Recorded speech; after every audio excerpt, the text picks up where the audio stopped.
Matthew 6:19 through 24. Do not lay up for yourselves treasures on earth, where moth and rust destroy, and where thieves break in and steal. But lay up for yourselves treasures in heaven, where neither moth nor rust destroys, and where thieves do not break in and steal. For where your treasure is, there your heart will be also. The eye of the lamp is of the body. So if your eye is healthy, your whole body will be full of light. But if your eye is bad, your whole body will be full of darkness. If then the light in you is darkness, how great is the darkness? No one can serve two masters, for either he will hate the one and love the other, or he will be devoted to the one and despise the other. You cannot serve God and money. This is the word of the Lord. We are in a segment now where we're talking about stewardship. And before I get into today's message, I want to just recap where we're at, okay? So each week we're in part 2 out of 4 on a series called Stewardship. And we're doing something that we've never done before, which is we're going to ask you to make a pledge as we get to the end of this series, okay? So this is part 2. That pledge week isn't going to start till week 4. So let me ask you to go to that. I'm going to emphasize something different each week. This week I want to emphasize disciple making, all right? Can we go to that? Being and becoming genuine disciples, not religious consumers. So if you're in our church, couple of weeks ago, we cast a vision to you that we're going to become a church planting church. We have all these beautiful dreams from a vision of what church can be and should be and needs to be out here in Silicon Valley and the Bay Area. And one of the things we really want to emphasize to you, if you wonder what makes this church kind of feel distinctive, a lot of you probably don't know this, but it's because we try to be real disciples here, okay? So it gives me no pleasure to say this. Too many churches these days are actually producing what I would call religious consumers. So all of you guys who just became members, that's like one of the first things we do. We ask you to learn how to be a real follower and not a religious consumer. So just some distinctive things in our church. We have a very serious disciple-making training that we call Life-on-Life Missional Discipleship. A good percentage of our church has already done this. And you want to know why our church has this kind of loving feeling and this, kind of clarity and unity? It's because of that. It's like the fruit of that. And then we have this ministry that a lot of you are in, in fact, a huge percentage of you are in. We call it GLFs, Gospel Life Families, and that's where we're going to live and spur each other on to follow Jesus together and apply the sermons. And our city is looking very much like, what about the poor? What about justice? And so we take all that in the Bible seriously too, because disciples are followers of Jesus. We follow him there. So we're going to seek to proclaim biblical justice and mercy, especially for those who are fatherless and the widows and who are vulnerable minorities. And here we go. Where are we going in the next few years of our church? We want to become not some big giant mega church, but we want to be a church that plants churches. We want to get to a place where we get to a certain size to be able to start a second site. And then that second site, when it gets to a certain self-sufficiency, we'll let them go to become a church. And then we're asking them to do that too. So churches that plant churches. And I'm hoping that by the time, I don't know how long I'll live, that if I live till 90 or 100 or something like that, you've long since forgotten about me at Revive. They're like, who's SooSang? Well, he was the first lead pastor.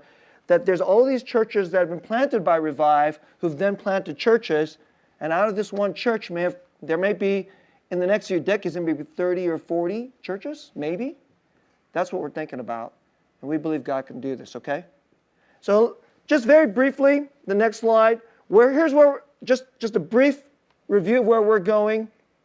So we're going to ask you to make a pledge, not like for a special campaign, but just as what is it that you would, as you think about your own family's budget, would you think about your church family's budget? Now, if you're new here today, you've never heard of this before, and especially if you don't consider yourself a follower of Jesus, you're going like, whoa, they're talking about money, they're trying to get our money, and if you do not consider yourself a follower of Jesus, don't worry about this. We're not interested in your money, okay? So if you come to this church, we literally say every single month, if you don't believe in Jesus, don't give money, and we'll say that again today, all right? But what we are doing is those who are followers of Jesus, and especially members of our church, We want to challenge you, and then we want to start a new habit in our church where every year we think seriously about what it means to belong to this church family and to be part of this calling together. And just as you think about your budget, would you think about the church family's budget and where this is going in the next year? So we're pitching to you all this vision.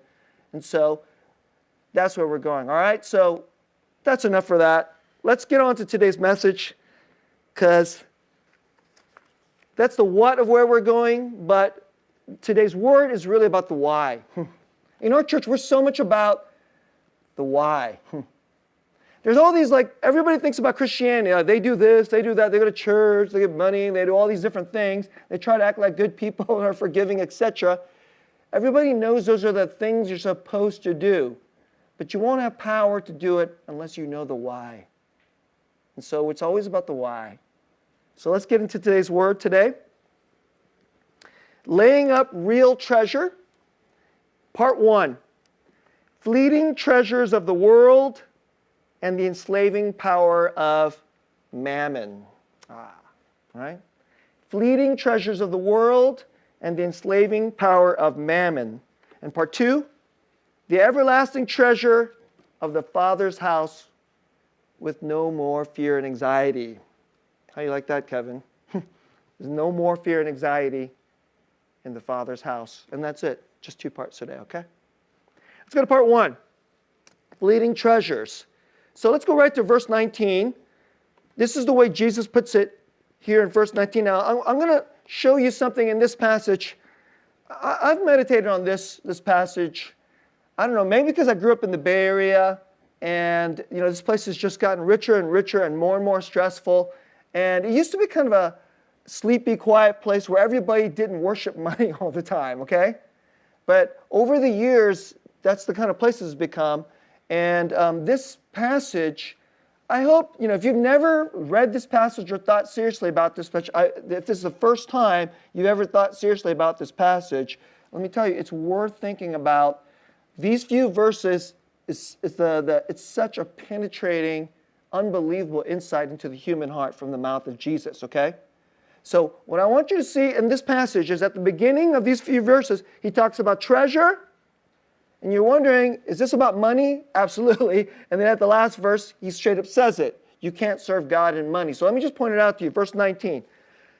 Do not lay up for yourselves treasures on earth. I want you to see how many times he says the word treasure. If you live life, you're always wanting something that's valuable, right? When you walk around in life, do you see like a gum wrapper on the street? You're like, oh, that's important. I'm going to go pick up that gum wrapper and you stick that in your pocket. Do you do that? No, you don't do that. In fact, you step on it. If you're really nice, you throw it away, right? But because it has no value. In fact, it's kind of like negative value because it's trash, right? So in our life, we're always looking for something that has value. And, of course, we want something of tremendous value. That word is treasure. So here Jesus says, do not lay up for yourselves treasures on earth, where moth and rust destroy, and where thieves break in and steal. And nowadays, they don't even need to break into your house to steal. They just steal your name and then break in on your credit card account and stuff like that. It's crazy how people do it today, right? But lay up for yourselves treasures in heaven. Treasures in heaven. So much of today's message, I'm trying to help you to think about eternity. If you believe in Jesus, I want you to understand that your life is not about everything here on earth. So right away, Jesus is making you think about there's such a thing as treasure, and it's something that's a forever thing in heaven. That's the treasure you should be focused on. Where neither moth nor rust destroys, and where thieves do not break in and steal. No identity theft in heaven, okay? Right? For where your treasure is, there your heart will be also. Now here I think it's really interesting. Suddenly, Jesus shifts into the subjective. Treasure is something that we think is outside of us. You get that thing, and now all of a sudden I'm richer. Something beautiful has come into my life. So we're always looking for something outside of us. That's an objective reality. But now suddenly, Jesus is saying, there's a problem inside of you. Wherever you think treasure is, That's where your heart is. The Bible, the heart is not like just a seat of your emotions in the Bible. In the biblical anthropology, your heart is the very core center of your person. It's not incorrect to think that it's going to control your emotions, because your heart absolutely will control your emotions. But your heart will control your mind, the heart will control your values, the heart will control your life. So whatever you think treasure is, that's where your heart goes. So, like if you think money is your treasure, that's where your heart's going to be. Now, let's go to the next slide. This is how so I want you to think of this as like a book frame. There's a few verses. He starts off with treasure, and then he talks about this question of master. Master. Verse 24. No one can serve two masters, for either he will hate the one and love the other, or he'll be devoted to the one and despise the other. You cannot serve God and money. So we have this question of treasure.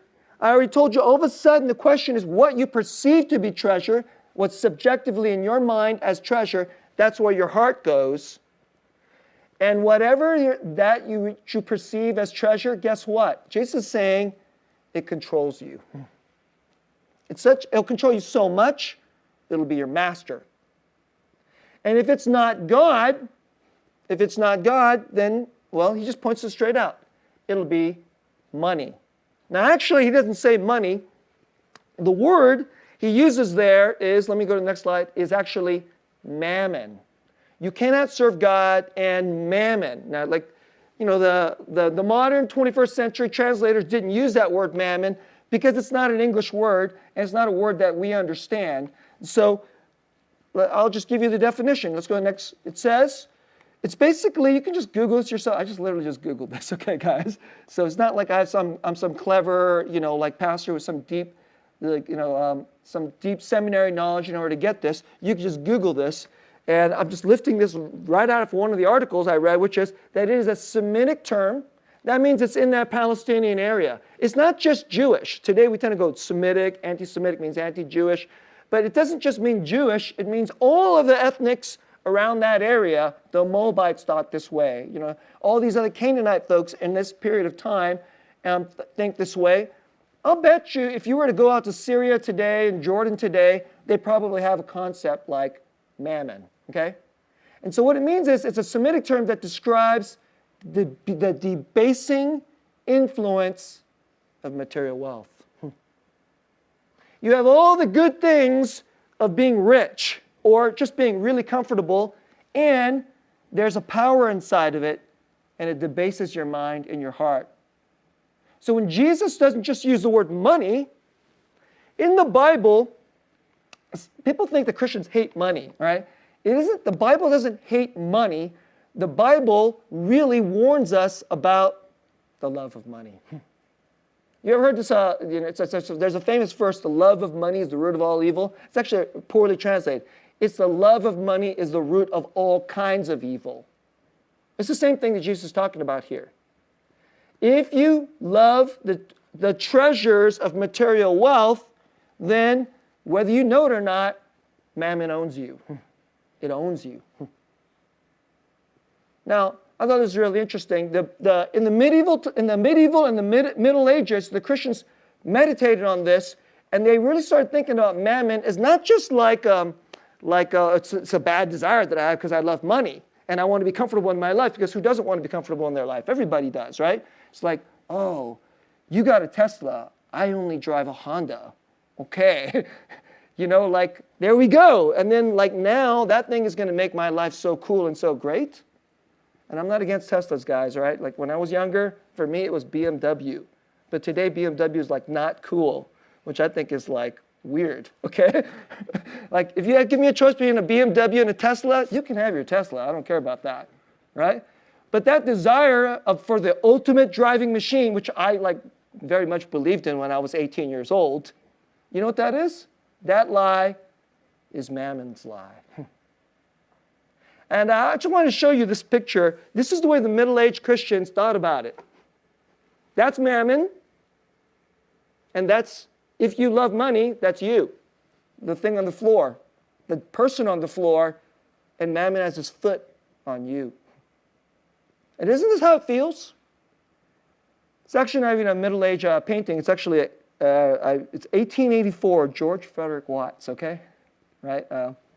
And isn't that exactly how it feels? Like it's a pressure. You know, our brother said he wakes up every day feeling super anxious.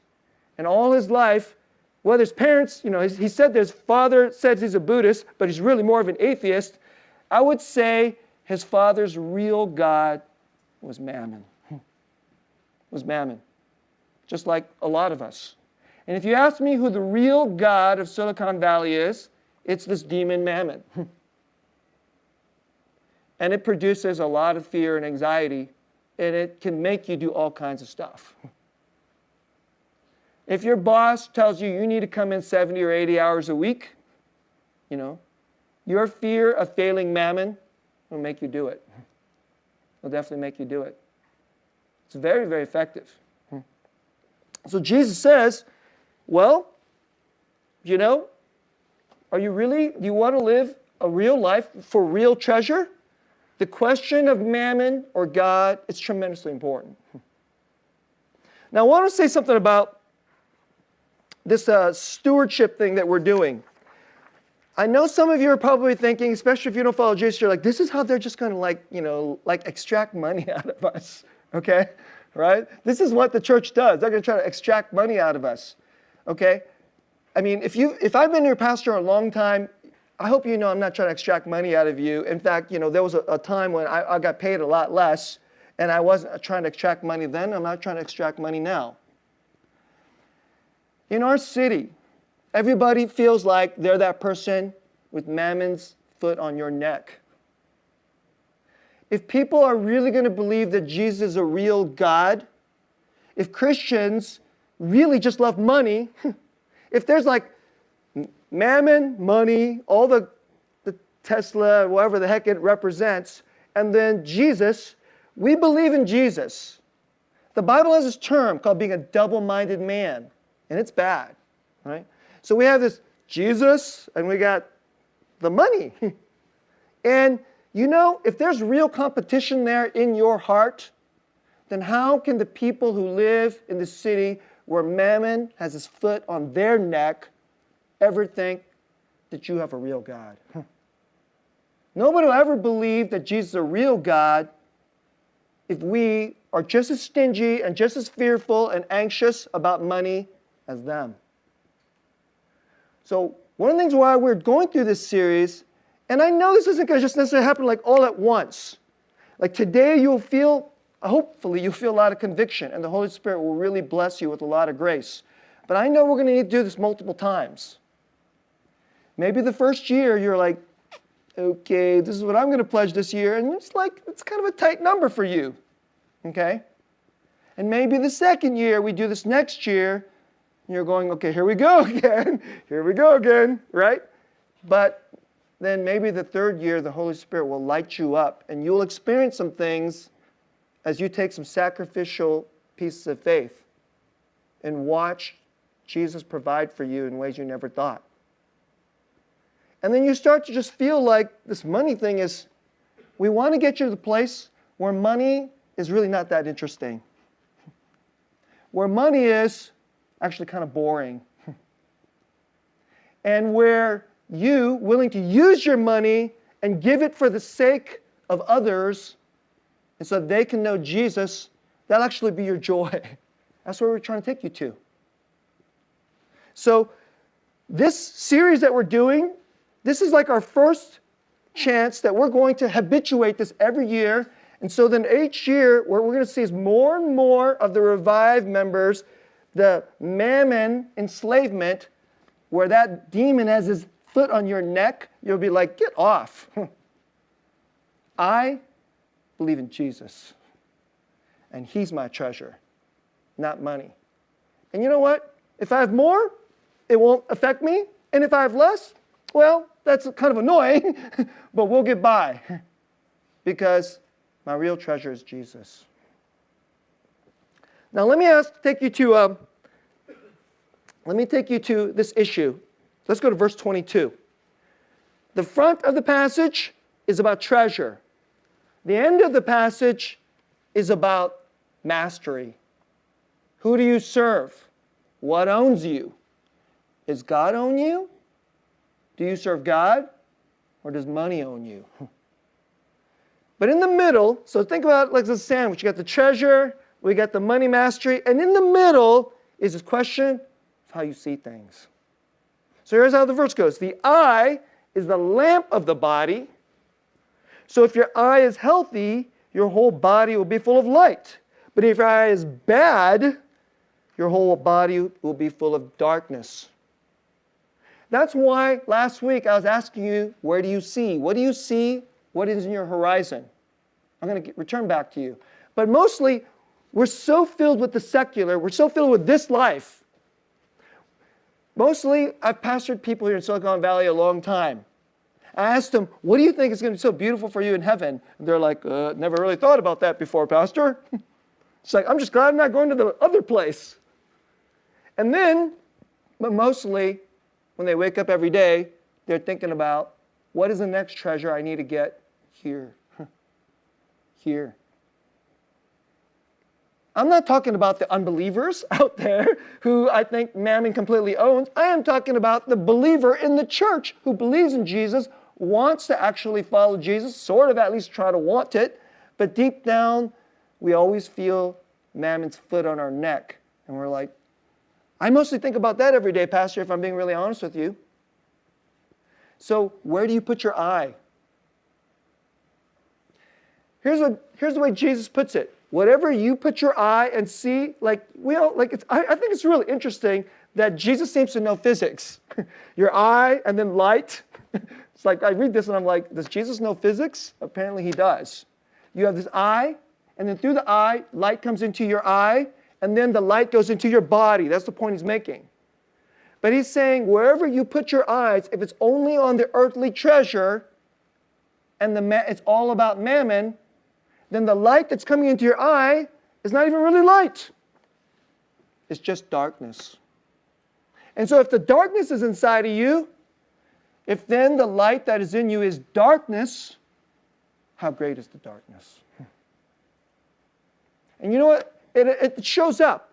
If darkness is going into the center of your being in your heart, it's going to manifest somehow. It's not some kind of like nice piece of religion. No.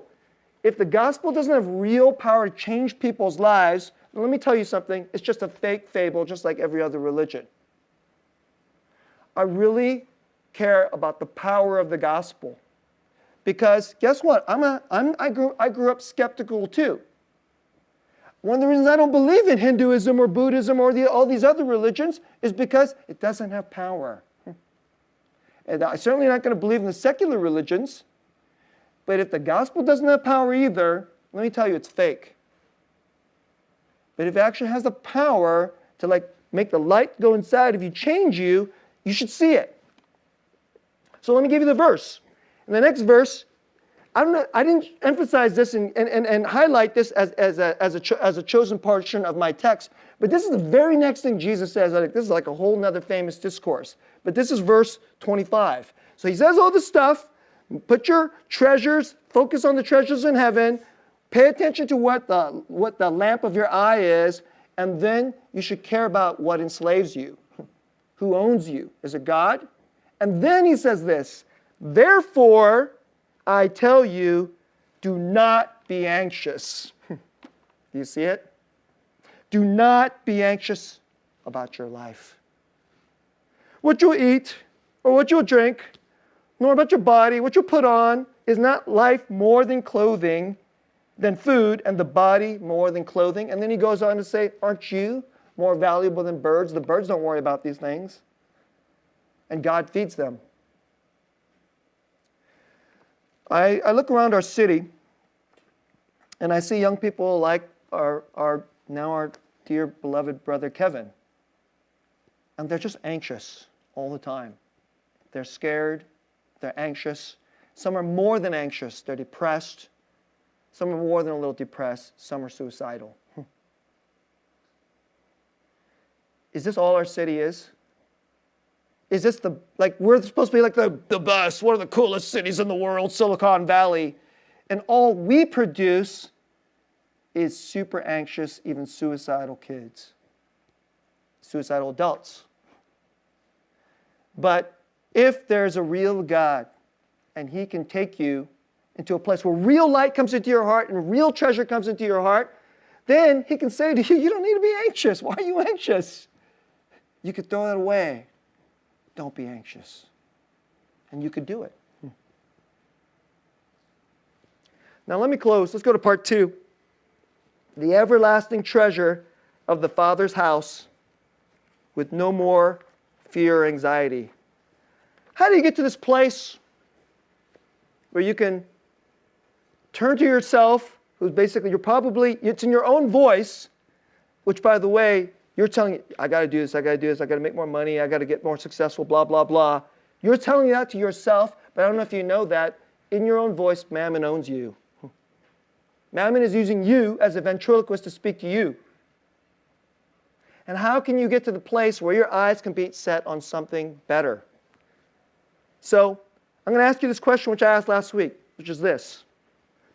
What is the horizon of your life? And I'll give you the definition of horizon. You guys all know what horizon is. It's as far as you can see. You guys I don't know if you're just one of these urban people that just never looks out into the horizon. Okay? It's actually a really beautiful place we live here in Silicon Valley. I grew up here, so I took it for granted. And then I moved somewhere else. And then after I came back, and I said, oh, it is more beautiful here than in Philadelphia. It really is, right? And so I started actually looking at the horizon. But I'm not asking you to look at your earthly horizon. Is that all you can see? Horizon is as far as you can see. As far as you can see is earthly treasure, then you only have darkness coming into your life. And Mammon owns you. So, I want you to think about this. So I'll give you the next slide. I gave you this little illustration last week. You see a kid, they're playing video games, and they ignore everything else. They're like, this guy's interested, he's like, whatever. He's like, it's usually a guy, but it's not always a guy. Like a guy's addicted to video games, so he's not out there trying to get a girlfriend. I always think it's nuts. Video game, girlfriend. When I was 17, I was like, I'll take girlfriend 100 times out of 100, right? Video game, who cares, right? I can play that for an hour or two and then get rid of it. If I'm going to get rid of this so I can get a girlfriend, the girlfriend's farther down the horizon, right?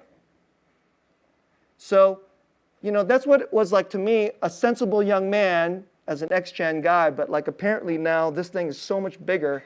But now all of Silicon Valley is like the video game. And inside of this, if you can't see past the video game, all there is the little bing, bing, bing and stars and moving up the rankings. That's all money is in this life. But can you see beyond something more? And the thing beyond the reality beyond the horizon of the video game that I want to ask you to see is the feasting at the table in the Father's house. That's an eternal treasure where no thieves or moths can come in and steal or destroy. There's no identity thefts, okay? There's no addictions. There's no lying and all this other kind of stuff in the video game of Silicon Valley today. Instead, if you really belong to Jesus, if you belong to the Father, you'll be a son like heaven. And you get to sit in the Father's house. You get to sit at his table. That's why I'm asking you to set your eyes. If you can begin to think that that's where the real treasure is, that can begin to start to free you so that this little short-term secular cage, this secular video game where money is everything, you can start to be freed of that. So I'd like to share with you a little bit of a story to try to close out. When I was young, we came to the U.S. in the late 70s, and the rules back then in the Korean government was you could literally only take a couple $100. It was a crazy rule, okay? So all of the Koreans who came to the U.S. were poor, and that included my parents. My parents worked incredibly hard. They both worked. They worked long hours, and they both put food on the table. And, if I look back onto that life that we were living in the late 70s and the early 80s, it's far more stressful than I think what some of you guys are trying to deal with today. I'm not trying to poo-poo what you're dealing with today. Today, the anxiety is like upper class anxieties. Well, we dealt with lower class anxiety because we were actually poor. But you know what? I never worried about it. As a 5-year-old or a 7-year-old, I never thought about money, okay? It just never occurred to me. I never worried about what we were going to eat at night. I never worried about the clothes we were going to have. It just never even occurred to me. Why? Because I live in my dad's house. And my mom and dad, they have me. It is their job to worry about my money. It is their job to worry about what I eat. And you know what? They even know that they belong to the Father too. So, when we were, I still remember eating this when I was about maybe 5 or 6 years old. My mom, one of the things we would eat is we'd eat canned mackerel. So last week I told you this story of one of the brothers in our church invited me out fishing. I'd literally never done it. And I try to use that as an illustration to help you see that there's some things that are it wasn't just fish to me. Because when I was a kid, my whole extended family, so all these Koreans, my aunts and uncles and cousins, we'd go to a Chinese restaurant. And then, because we were not rich, but it was a special occasion. And so we would splurge and we'd get this big old rockfish. I didn't know it was called rockfish. And we get to eat this awesome fish. And so when that brother took me out and we ended up having this rockfish, and he made this, it wasn't just eating a good piece of fish. It took me to a place where I sat at a table with all my family and there was love even though we were poor. That's what it took me to when I ate at our brother's house. And it was a love from this dear brother to me, who's actually a new member of our church, and it was a love from God. It was like a foretaste of sitting in the Father's house. But when I was a kid, my mom would, get this can and pull out, I still remember what it looked like. This fish would come out of this can, right? And we'd eat it. I'm pretty sure, and then after a few years later, we stopped eating it. We never had it ever again, because my mom would buy actually fresh fish, right? Because, we're Koreans, we like fish, right? And so, but as a kid, I'm sure that my mom and my dad, since they were poor, it probably hurt them to go we're eating this really low-grade canned fish. And that's what we're going to set out before our sons. But you know what's strange? I like that fish. And if you were to actually give me a can of that fish today, I wouldn't go, I don't want that. That's only for poor people. I would actually be happy. It would give me all this joy because I like the taste of it. I didn't know it was for poor people. I didn't know we were poor. You know what I knew? I lived in my dad's house. And in this house, I'm utterly safe. And that fish, it tastes good to me. And you know why it tastes really, really good? Because I'm not worried about money. I don't have any fears. It just tastes really good. And it's absolute pure love for my dad and my mom. I actually hope my mom listens to the sermon. I'm actually expecting, Mom, are you crying right now? She's probably crying because she probably thought we're oh, this is what we have to feed our kids. But Mom, it was great. It was great. And when you get to your heaven, you will be in the Father's house.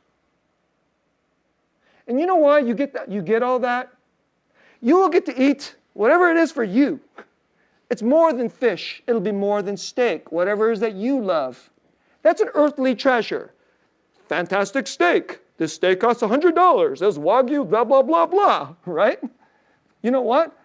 I actually treasure that canned fish that my mom gave me as a kid more than any expensive steak I've ever eaten.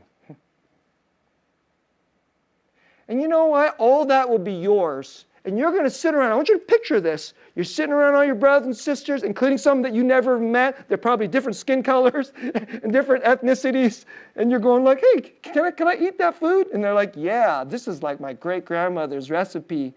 You can eat her love.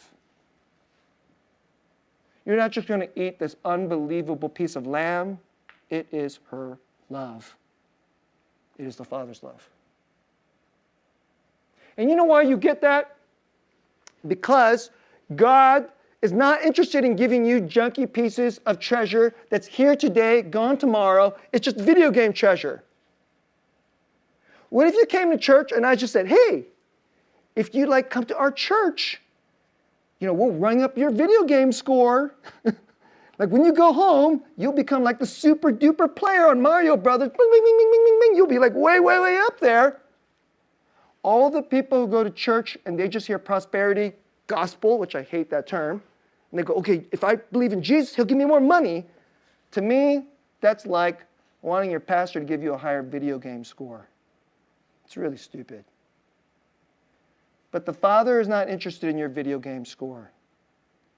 The Father gave you his best treasure, and that was his Son. And his Son came to give you his life. He gave us his life so much, he died so that all the enslavement that we have with Mammon's foot on our neck, even though we don't deserve him, Kevin keeps saying, I don't even believe why would he do this for me? I don't deserve this. None of us deserve it. We're all Mammon slaves. Jesus gave us his life so he could die, so that Mammon's slavery could die. And the Father's table could be yours. Let me close this way. A lot of you think God really loves Jesus because Jesus is Jesus. He's the Son of God. And then when I get to heaven, I'll just be kind of like down there at the end of the table because I'm a really junky, crappy Christian. And that's as good as I'll probably ever be. That's not true. If that's what you think, you don't understand the gospel. God will love you the way he loves Jesus. God will invite you to the table and give you every feast just like he does for Jesus. That's the gospel. That's grace. That's your treasure. The Father gave us his greatest treasure, Jesus, and that Jesus said, you get everything I have. So why don't you think about that and put your eyes on that? And then when you start thinking about things like your budget and your finances, you're thinking like, maybe this is just video game numbers. And when we sit at that table in the Father's house, I hope these are the kind of conversations we have. Things like, hey, when you got that like big windfall from your company, or like, your son got that new job, like, what did you guys do with that money? And you're like, hey, we used it for love. We used it for grace. We use it to celebrate Jesus. I hope that we can all say that when we're up there at the Father's house, those will be our conversations, because nobody's going to care about video game anymore. Let's pray. Lord, it does feel very much so. It's not even just young people. It's old farts like me. Older farts like me, at least, ex-gen. And I can relate. I can relate to constantly being worried about my bank account and worried about, can I pay for that for my kids or college? Or it actually only feels like it seems like it can get worse. The mortgage gets bigger, the car payments get bigger. But Lord, I pray that through today's word, through the real treasure of Jesus through the gospel, your Spirit would be poured out upon us, and you would help us lift our eyes up from this very, very short-term horizon of money and treasures of the earth and the Silicon Valley video game, and instead you would fix our eyes on the great treasures of heaven, sitting at your table, laughing and eating with not a worry in the world. Because you are our Father. That thing that I felt when I was a little kid and I never, ever had to worry about money, that is really our birthright when we are born again in Jesus. And I pray, Lord, that every person here listening to this message, especially those who are members of Revive, in the name of Jesus, they would run to that birthright. And true light, the true light of true treasure, would flood into their heart and release them from enslavement and give them great freedom and joy, the kind that only can live and be in the eternal love that we'll have forever and ever. We thank you that this is the gift that we have. We thank you that this is the kind of God you are. Help us to believe in you and love you all the more. In Jesus' name, amen.